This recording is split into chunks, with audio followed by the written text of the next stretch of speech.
வேதாளம் மட்டும் நிக்குது. டேய் கட்டுடா.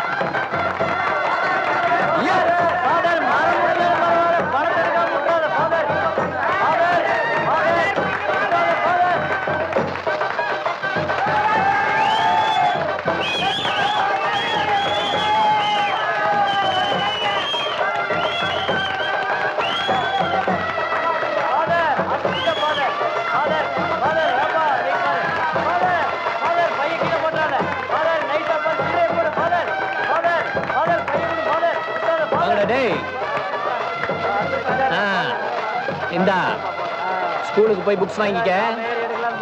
டேய் உங்க அம்மாவுக்கு உடம்பு சரியில்லைல்ல, மருந்து வாங்கி கொடுறா. இந்தா பசங்களை எல்லாம் கூட்டிட்டு போய் நல்ல கறி சாப்பாடு வாங்கி போடு. போயிட்டு வாங்க. Good night. அடடே காசெல்லாம் பசங்கிட்ட கொடுத்து அனுப்பிட்டேனே. நீ முனியம் பொண்ணு தானே, வீட்டுக்கு போ, காலையில வந்து தரேன். நான் முனியம் பொண்ணு இல்ல ஃபாதர், அரமணை மருமவ. முத்துவேல் சம்சாரமா நீ? அதுலதான் ஃபாதர் குழப்பமே. அந்த குழப்பத்தை தீர்த்து வைப்பீங்கன்னு தான் உங்ககிட்ட வந்தேன். இந்த குழப்பத்துக்கு நான் ஒரு முடிவு எடுத்தேன்னா உன் வாழ்க்கை ஒரு பிரச்சனை ஆயிடுமா? அதனாலதான் இவ்வளவு நாள் சும்மா இருக்கேன். என்னை பத்தி கவலைப்படாதீங்க ஃபாதர், எனக்கு என் மாமனோட சந்தோஷம் தான் முக்கியம். பெரிய மனுஷி மாதிரி பேசுற. நான் என்ன செய்யணும் சொல்லு. ஒரு ஆம்பளைக்கு வயசுக்கு வந்த பொண்ணை கட்டி வச்சா அது கல்யாணம். என்ன மாதிரி வயசுக்கு வராத பொண்ணை கட்டி வச்சா அது கல்யாணம் இல்ல ஃபாதர், பொம்மை கல்யாணம். மாமன் டாக்டர் அக்காவை மறக்கல ஃபாதர், வீட்டுக்கும் வரதில்ல. அப்படியே வந்தாலும் குடிச்சிட்டு வர்றார். எனக்கு அவரை பார்க்க பாவமா இருக்கு ஃபாதர். அவருக்கு நீங்க தான் வழிகாட்டணும். 35 வயசுல நான் அழுதுகிட்டே அங்கேயே கழட்டினேன். ஆனா 13 வயசுல நீ சிரிச்சுக்கிட்டே இவ்வளவு ஈஸியா உன் வாழ்க்கையை விட்டு கொடுக்குறியம்மா. You are great. நீ வீட்டுக்கு போ, எல்லாத்தையும் நான் பாத்துக்கிறேன். எந்திரி எந்திரி எந்திரி எந்திரி. வீட்டுக்கு போ, நான் பாத்துக்கிறேன். போ.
ஏப்பா கணக்கு, பஞ்சாயத்துக்கு அரமணை வரல?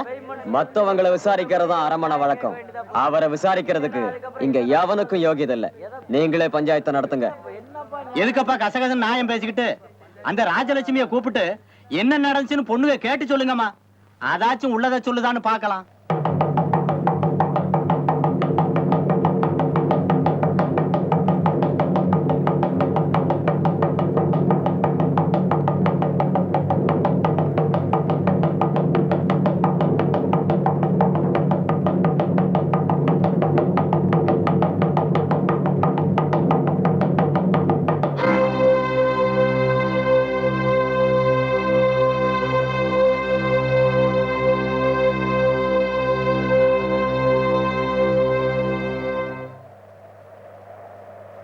எங்க சொன்னாலும் உள்ளது தானே சொல்லணும்.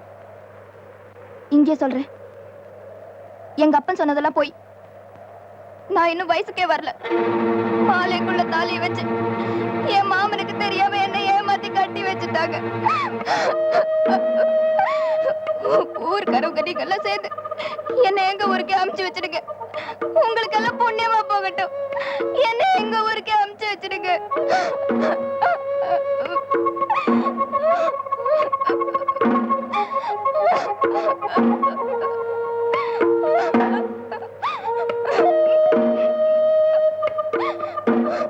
சாட்சியை விசாரிச்சதுக்கு அப்புறம் சட்டங்கிட்டம்லாம் போடப்படாது.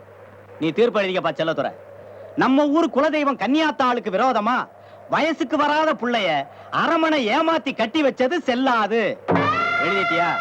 அப்புறம் இன்னையோட இந்த பொண்ணு ராஜலட்சுமிய அவ தாய் தாப்பங்கிட்ட சேர்த்துற வேண்டியது.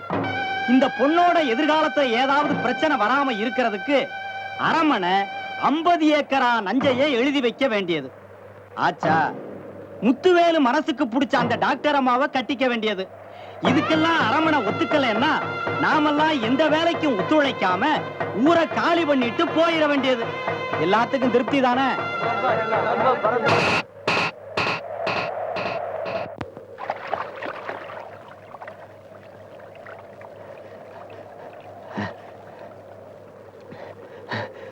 இன்னைக்கு நம்ம ஊர் பஞ்சாயத்துல வயசுக்கு வராத பொண்ணு திருட்டுத்தனமா தாலி கட்டி வச்சது செல்லாதுன்னு தீர்ப்பாயிடுச்சு. அதனால அறுத்து கட்டிட்டாங்க. அப்புறம் சூச நம்ம சின்ன பண்ணைக்கும் அந்த டாக்டர் அம்மாவுக்கும் வெட்டுப்பாறையில கல்யாணத்துக்கு ஏற்பாடு பண்ணிட்டு இருக்காரு. இதுக்கு எல்லா மதத்துக்காரங்களும் சப்போர்ட் வேற. நம்ம தம்பி தாலி வாங்குறதுக்கு கடை வீதிக்கு போயிருக்காரு. கூழு குடிக்க வக்கில்லாம என் காலை சுத்திட்டு இருந்த பயலுகள்லாம் இன்னைக்கு எனக்கு எதிராக தீர்ப்பு சொல்ல ஆரம்பிச்சிட்டானுங்க. நாளைக்கு அறுவடை நாள். உள்ளூர்காரன் ஒரு பயலை கூப்பிடாத, எல்லா வெளியூர்ல இருந்து கொண்டு இறக்கு. அப்புறம் நம்ம கடனா கொடுத்த கறவை மாடுகளை ஊடு முந்து பறிமுதல் பண்ணுங்கடா. பொண்டு பிள்ளைன்னு பார்க்காம இழுத்தறிங்கடா. நாளையிலிருந்து எவனும் அரிசி சோறு சாப்பிட விடாம பார்க்கணும். என்ன செலவானாலும் பரவாயில்ல, எவ்வளவு கொலை விழுந்தாலும் பரவாயில்ல. என்ன? அப்புறம் கல்யாணத்துக்கு ஏற்பாடு பண்ணிட்டு இருக்கிற சோசியோட கருமாதிக்கு ஏற்பாடு பண்ணிட்டு அவனை ஏசுனாராக்கி டாக்டரை நெருப்புல தூக்கி போட்டு சேதையாக்கிருக்கா.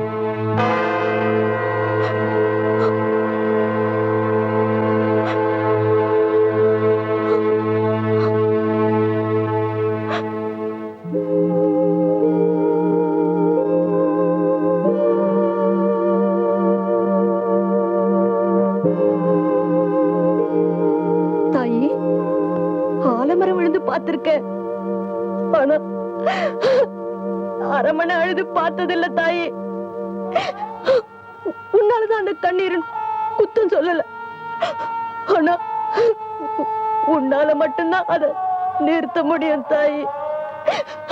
நடக்கிறதெல்லாம் பொறுமையா ஏத்துக்கத்தான் நம்மள பொண்ணா பிறந்திருக்கோம். என்ற மகனை நீ கண்ணால கட்டிக்கிட்டீனா அவனுக்கு மட்டும்தான் சந்தோஷம். ஆனா அவனை விட்டு நீ போயிட்டீனா என்ற குடும்பத்துக்கே சந்தோஷம் தாயே. உன்ன மாதிரி நான் படிச்சவில்லை தாயே. அதனாலதான் உன்னோட கஷ்டத்தை பெருசா நினைக்காம என்ற குடும்ப கஷ்டத்துக்காக மடிப்பிச்சை கேக்குற தாயே, மடிப்பிச்சை கேக்குற. நீ எங்காச்சும் போய் கண்ணால கட்டிக்கிட்டு நல்லா இருக்கணும் தாயே.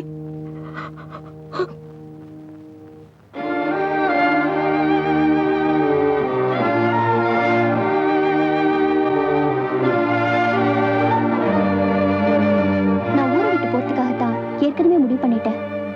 ஆனா நீங்க சொல்ற மாதிரி நான் கல்யாணம் பண்ணிக்கிட்டா என்னை பொறுத்த வரைக்கும் அது 2வது கல்யாணம் மாதிரி தான். நீங்க கவலைப்படாம போங்க. சூசை ஏற்பாடு செய்யற கல்யாணத்துக்கு நான் இருக்க மாட்டேன். நான் வரேன்.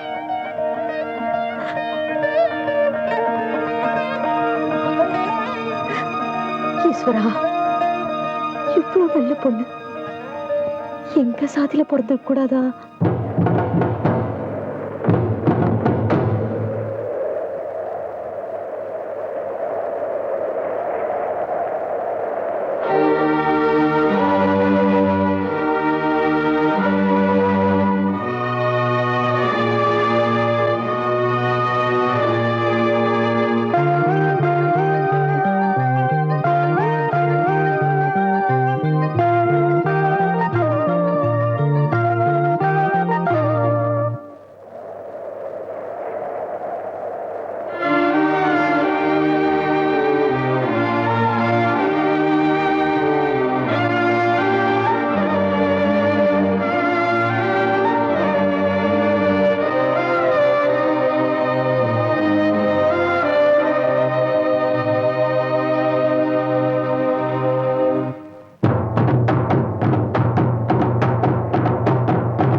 சூசைட்.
அறுப்புக்கெல்லாம் அரை மணிக்காக காத்துட்டு காட்டி என்ன வேலையை பார்க்காம என்ன கணக்கு வேடிக்கை? அதான் எங்களை தவிர எவன் வந்தா இருப்பான் பாத்துடலான்னு உள்ளூர்காரனுங்க கச்சை கட்டிட்டு நிக்கிறானுங்க.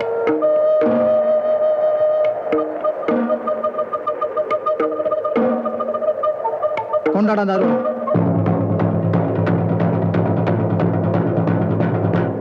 எவன்டா அறுவடையை தடுக்கிறவன் வாங்குறா. உட்கார்ந்து சாப்பிடுற பயில்கால ஊருக்காரன் சப்போர்ட் வேணும். எனக்கு என்ன ஒத்திலே அப்படின்னு கத்த கட்டி போடுவேன்.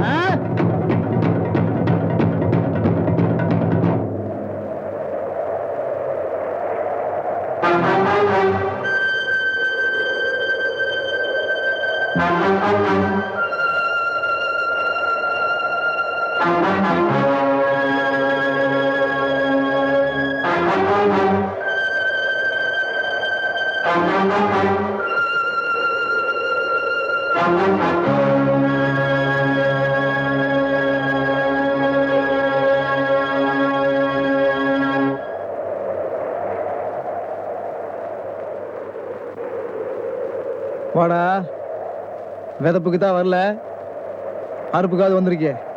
இந்தா இதை பிடிச்சு ஆர்த்தரி வா. ஊருக்காரங்கெல்லாம் புத்தி வர்ற மாதிரி நீயே பிடிச்சு ஆர்த்தரி.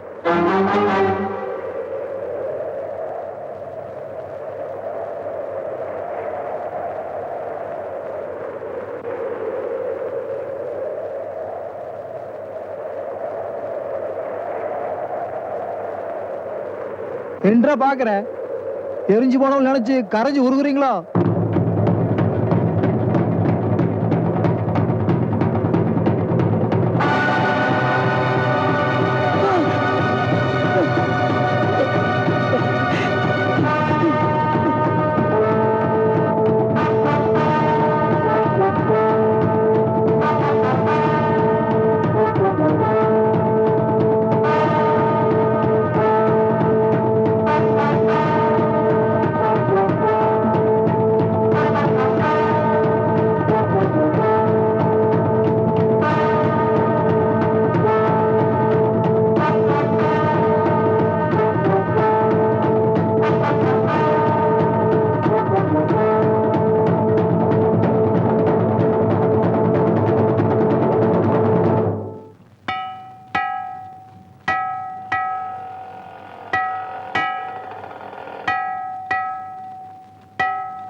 அம்மா நல்லா இருக்காங்களா?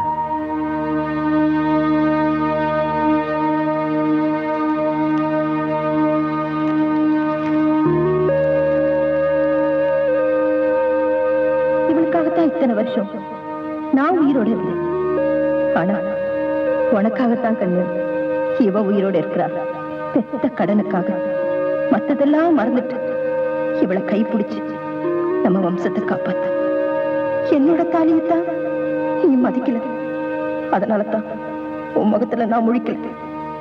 இவளோட தாலிக்காவது மதிப்பு கொடுக்கணும். இப்படிக்காம பாப்பா